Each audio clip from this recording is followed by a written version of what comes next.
Hello, and welcome to Day by Day True Crime Stories, the podcast where we explore a different crime or justice milestone from this day in history.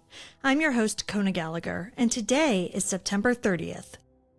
On this day in 2002, a sedan sat quietly at a high country trailhead in Yosemite. Rangers took note of the car, ran the plates, and waited for someone who never returned.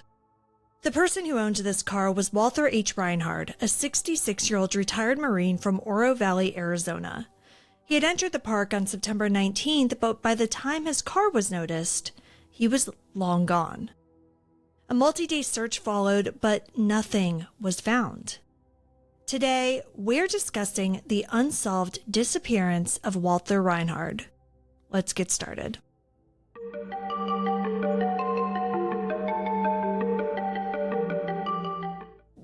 On paper, Walther looked like any other older hiker. He was 66 years old, 5'8", about 145 pounds, with a fair complexion and graying brown hair. Rangers noted that he often carried a large fanny pack, wore sturdy leather boots, and sometimes topped it off with a gray felt alpine hat. But before he retired, Walther had been force recon in the Marines, serving 2 combat tours in Vietnam. Family members later told reporters that discipline never left him. Even in retirement, he kept himself in top shape with daily workouts and long hikes that included twice weekly 20-mile treks. He'd settled in Oro Valley, Arizona after a second career as a sheriff's deputy in Virginia. By then, hiking was his passion. He often joined the hiking club at his retirement community near Tucson, though he preferred going solo. Walther moved quickly, and he didn't like to slow down to wait for people. Friends and family described him as meticulous. He was organized in every detail of his life. He had no major health issues, took no daily medications, and built his days around the outdoors. To everyone who knew him, Walther was not the kind of man who simply went missing. If anyone could handle trouble in the wilderness, it was him. The last day anyone could place Walther Reinhard in Yosemite was Thursday, September 19th, 2002.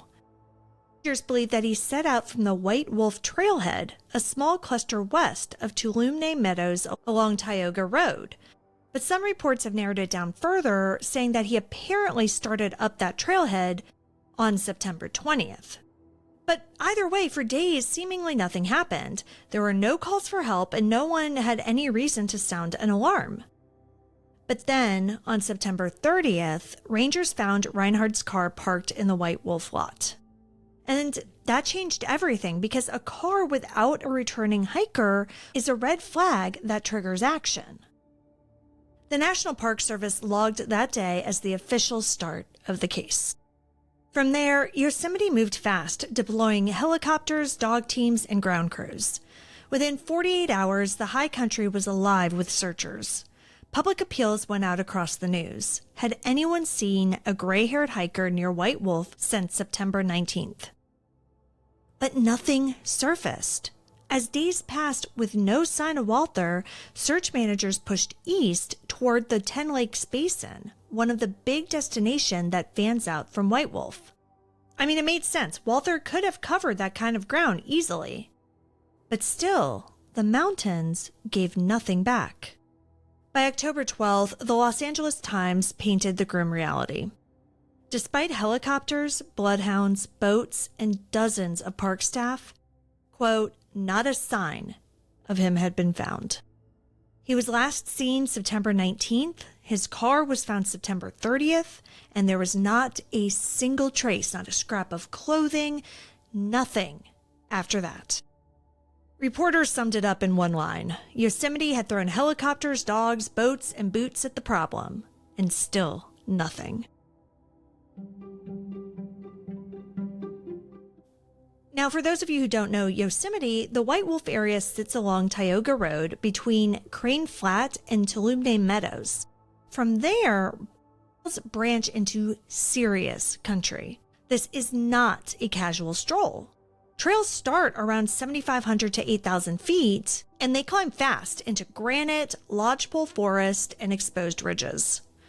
The 10 Lakes hike alone runs more than 12 miles round trip with 2,000 feet of climbing before dropping into the basin. In clear weather, it's stunning. In early fall, it can be unforgiving. One slip on granite, one wrong turn at a junction, one injury off trail, and a hiker can disappear from view in seconds. Now, over 2 decades later, the official record on Walther's case is sparse. Walther Reinhard was 66 years old. He was last seen in the park on September 19, 2002. His car was found on September 30, 2002. A massive early October search found nothing. And that's the backbone of the story that the National Park Service lists on its cold cases page. We also know that searchers faced tough conditions. As Reinhard's sons joined the effort, the Los Angeles Times noted that 3 storms had already swept the park: rain, hail, and even snow. Weather like that erases footprints, washes out crossings, and makes survival much more difficult. But beyond those basics, this case is full of unknowns. There's no confirmed route that he was on, no certain clothing beyond his usual kit. And there are also no witnesses after September 19th and no evidence of foul play. He's just gone. If you boil it down, the story is devastatingly simple. A retired Marine, 66 years old, set out for a hike in Yosemite and never came back. His car sat waiting at White Wolf, and no one ever found even a scrap of gear, not a piece of clothing, not a single trace of him. His family stood by helplessly as the park threw helicopters, dog teams, boats, and dozens of rangers into the search. But nothing turned up. And the image of that parked car sitting in a trailhead lot has haunted them ever since. So if you were in Yosemite in late September 2002 around White Wolf, 10 Lakes, or anywhere along Tioga Road, you might have seen him. A slender, gray-haired man, 5'8", about 145 pounds. He might have been wearing a gray felt alpine hat, leather boots, and carrying a large fanny pack. Even now, the National Park Service wants to hear from you.